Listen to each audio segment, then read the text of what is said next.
میلسی تحصیل reporter بلال نظامی سے وزیر اعلیٰ پنجاب مریم نواز شریف کے وژن کے تحت پنجاب ڈیولپمنٹ پروگرام سے میلسی ترقیاتی اسکیمیں جاری ہیں۔ ڈپٹی کمشنر بہاڑی خالد جاوید گرائے نے میلسی میں جاری ترقیاتی کاموں کا وزٹ کیا۔ انہوں نے پنجاب ڈیولپمنٹ پروگرام کے تحت جاری under ground water storage tank, sewerage لائنوں کے کام کا معائنہ کیا اور پنجاب ڈیولپمنٹ پروگرام کے تحت جاری منصوبوں کو بروقت مکمل کرنے کا حکم دیا۔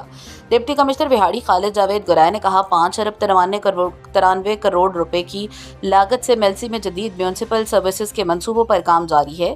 جامع storage system, disposal stations, waste water treatment plants اور زیر زمین واٹر ٹینکس بنائے جا رہے ہیں۔ انہوں نے مزید کہا سیوریج سسٹم میں بہتری اور ویسٹ واٹر ٹریٹمنٹ پلانٹس کے قیام سے دیرینہ مسائل حل ہوں گے۔